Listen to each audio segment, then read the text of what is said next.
Where'd your name come from? Bentley the guy, first part of it, Bentley, comes from me just always wanting a Bentley.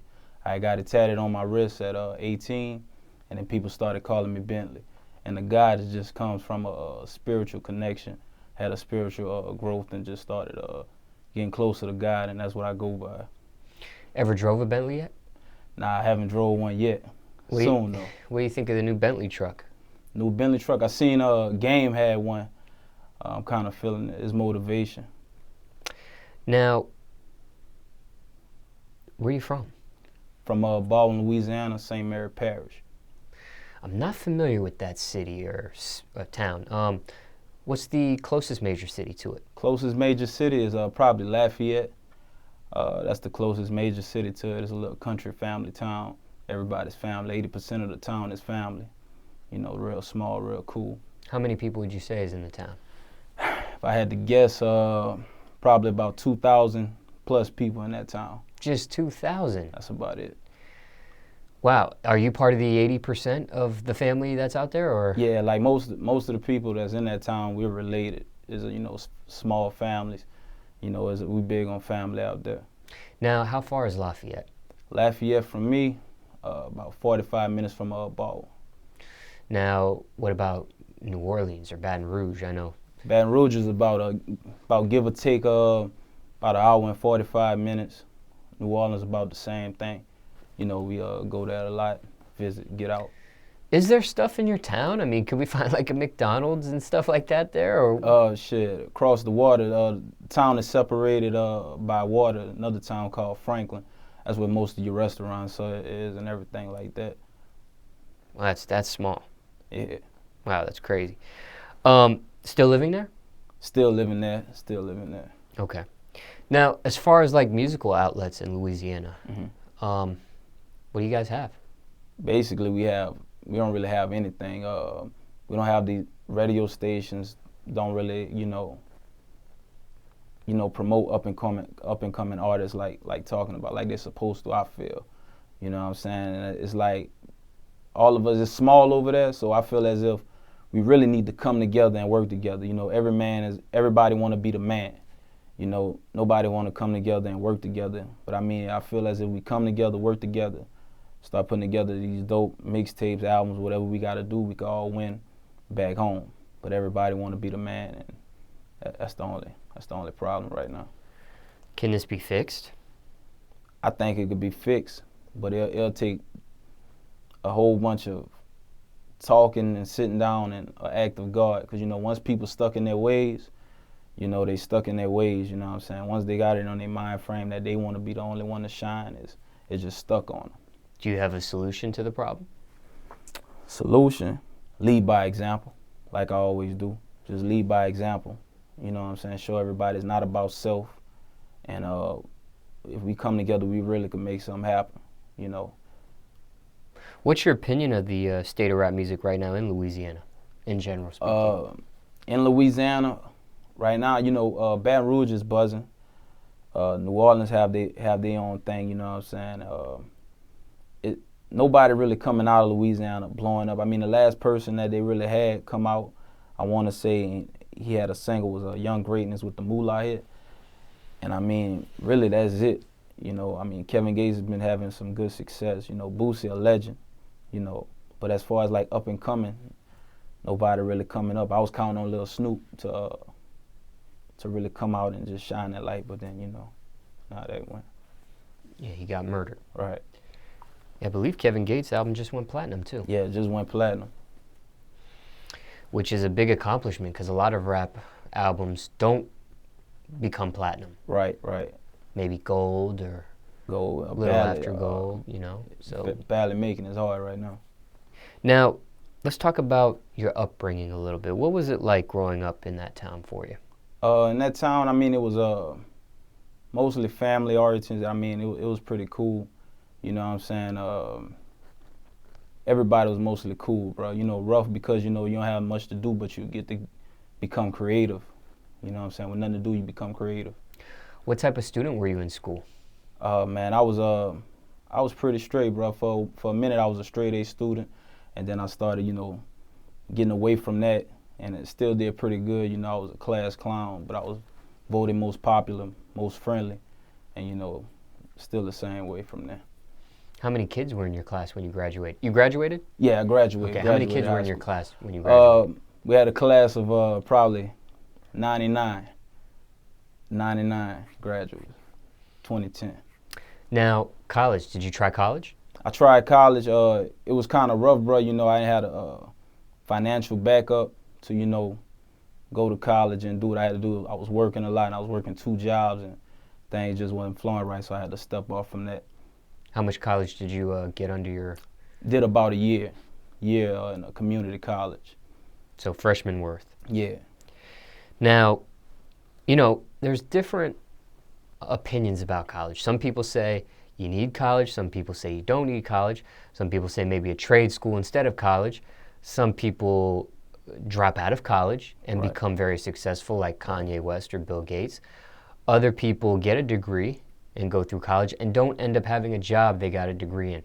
Right. What's your opinion to someone watching this, thinking about enrolling in college themselves? What would you say to that person? I would tell that person, you know, most of the time college is put on you by, you know, peer pressure of, you know, parents and what society thinks. You got to find something you love to do, come up with a plan on how you're going to execute, you know, becoming successful in it. If you feel college isn't for you, you know, don't pursue it. Find something you love to do. Don't waste time and money. You know, that's, you know, you get money back, but time you can't. Now, you said you had some financial issues, but if you could go back in time, would you have gone and done whole 4 years, or not even wasted time with the 1 year, or what? Honestly, you know, I don't really live off of, you know, regrets or nothing like that. I just focus on, nothing you can really do about spilled milk, but if I had a chance to go back, I probably would have just went ahead and went to like an Academy of the Art. That's what I wanted to do. I would have followed my dream. You know, everybody was telling you know, that's too far away from home and everything, but you know, I would go off of my judgments. How far away was that? That's in California. From Louisiana, that's in California, so. Jobs you had growing up, if any? I had 16, I worked at a McDonald's in Texas. I went to Texas, no job was hiring where I was at, where I was from at the time, so I shot out to Texas with my sister, and I worked there for just for the summer to get some bread. Wal-Mart, I worked there, and a shoe store, I worked them at the same time, and a chemical plant. That's what it is. At these jobs, were you getting fired or quitting these jobs? I don't know. I was quitting. I don't know how to, you know, I never been fired before, you know what I'm saying? I apply 110% to everything that I do. So I never been fired before, no. Why quitting these jobs? More money. You know, as I went, getting more money, you know, that's what it was. Any crazy stories dealing with any of these jobs you just mentioned? Just, you know, I'll see people, you know, as far as like stealing, but, you know, things hard out there, you know, that's not my merchandise. So with it being, you know, not my merchandise, I just kind of give them a heads up, hey man, don't kind of watch yourself, what you're doing. You know, if I see you, they probably see you. You know, just give them the heads up, because I'm not down to see nobody, you know, go to jail behind that. You know, they could just be trying to feed their family. So no snitching or anything? No snitching. Now, what's the worst thing you put your parents through? Worst thing I put them through. Did you have both in your life, or? Yeah, I had both in my life. My parents are older parents, man. My mama had me at 40 years old. My daddy was 50. So my parents are, you know, they're up there in age. I never really put them through nothing, because I know if I would, it'll probably, you know, tear them apart. So they count on me a lot. You know what I'm saying? I have a family that's counting on me. So. Are you the only child? I have a slew of sisters and brothers. You know. How many?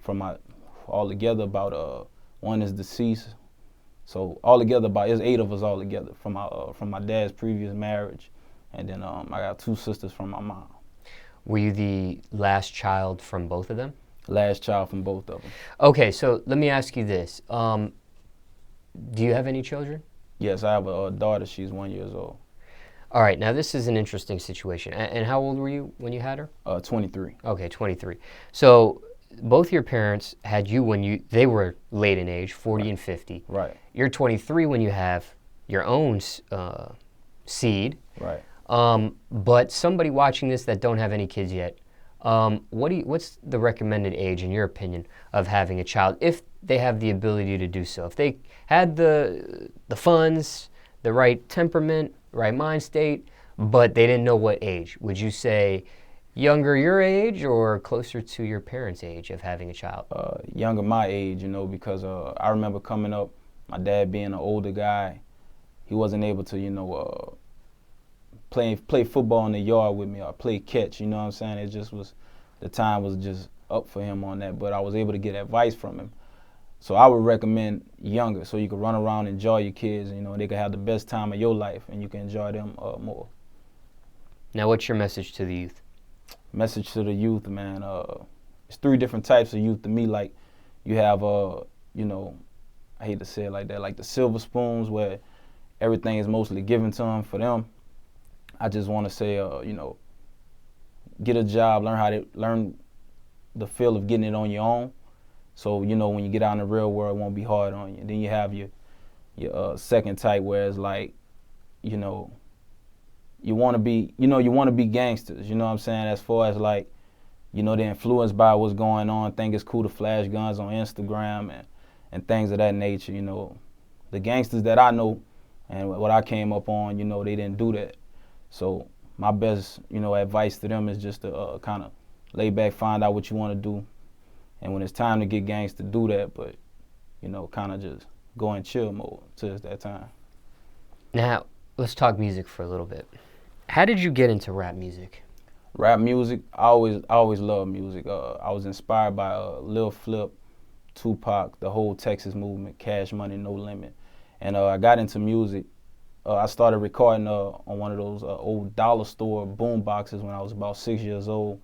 That's all I had at the time. And I hooked up with my partner, Ghost LaRose. We started recording, he started mixing down my music, and we just started pushing ever since. So starting at 6, right? And I don't know how old you are now, but how long would you say you've been perfecting this craft of rap music for? As far as perfecting it, 4 years perfecting it. But I always was in love with music. Okay. Now, do you remember your first rap or what you were rapping about back then? Back then, I was mostly rapping about, I was the underdog in school, man. I never had shoes and clothes, so it was just mostly me rapping about my come up. I don't remember exactly what it was. I remember, me saying I wanted shoes, and that's what as far as I can remember. Now, when it comes to the music industry, what bothers you the most about it at this point? What's your biggest pet peeve, if you have one, with it? The pet peeve, a lot of artists, are just like, blowing up a lot. It's like the music comes out so fast, then I feel like it's quantity over quality. And, that's the only thing with it right now. Lyricism is not really put out there on a pedestal like it used to be, like when Wayne was doing it and T.I. and all these others. Now, who do you blame for that? Is that the labels and the executives' fault, or is that the listeners and the consumers? The listeners and consumers, because they blow it up. I mean, you know what I'm saying? Like, the label could probably push something on you, but it's up to you to accept what's being put out to you. You know what I'm saying? You know what's authentic and what's not, Can this be fixed? Do you see this being fixed? I could see it being fixed. I could see it being worked on right now, like with the likes of, Kevin Gates and Boost and Gucci back home. So, yeah. Top 3 things you need in the studio. Top 3 things I need in the studio: bottle of water, pen and a pad. I'm not a smoker. I'm not a drinker. So that's all I need. And what kind of water? Mostly smart water I drink, man. Craziest studio story, if you have one. Crazy studio story? Honestly, really don't have nothing, bro. We go in the studio, we just work, and well, I'll take that back. We do have one situation where we had a possum in the studio, big long rat in the studio. While we was recording, it ran across, running across our feet. That was about it. I mean, she had the sliding glass door open or something? How'd that get it has a hole in the back part, so it must have kind of, got in there in the booth, and, you just felt something crawling over our feet, and that's what it was, a possum. What'd you do, step on it, shoot it? Nah, just kind of look at it. Everybody freaked out. I'm used to it, bro. Like, I see that all the time. So it wasn't nothing. Nobody needed rabies shots after that? Nah, everybody was good. Has there been any beat that you received that you might have passed on and it became a bigger song for somebody else? No, I just passed on like a couple of producers. The same producer that produced Kevin Gates' Plug Daughter. I had a beat from him on SoundClick, and I heard it later on, and I heard Kevin Gates on that. Was on the beat that he produced. What's the realest song you ever wrote so far in your whole catalog of music? The realest song, "Let Me in the Game," which is it describes my passion for the music and how I could be a help to getting rap back to where it needs to be, hip hop. Risk versus reward. What's the biggest risk you took for your music career so far? My biggest risk, probably taking my money and putting it on myself. I wouldn't really call it a risk. I know I can't lose if I put my money on myself, but I took a financial risk on myself a couple of times just to shoot videos, come out of pocket. It's a hit and miss, but it's working out so far now. What's the biggest misconception of you? Biggest misconception. What's one thing people say but it ain't true? People feel like I'm stuck up or whatever just by my demeanor until they start talking to me, and then it's a whole different story, Is it the beard? Nah, I don't think it's that. I think it's just, the way I carry myself. I'm not too friendly, bro. Like, really, people don't know I'm really shy. Like, you know what I'm saying? Like, it's hard for me sometimes to talk to people, and then I'm not a kiss-ass individual where I just go run up and start talking to people. Or, if I see somebody want to be bothered with me, I don't bother myself with them. Craziest rumor you heard about yourself? Craziest rumor. Really haven't had any rumors, man. That's good, right? Yeah, that's good. That's good. Do you care what people think of you? Yeah, I do. I do care what people think of me to a certain extent, because I'm trying to do well with this. Music it's taking off and doing what it's supposed to do. But you know what I'm saying, I want to capture fans. I want to capture their hearts. So yeah, I do care what people think about me. What are your keys to success? What I live by, what the gods live by, that's my brand. Praise, pray, and prosper. Praise God, pray a lot, work hard, and prosper. That's the keys to success.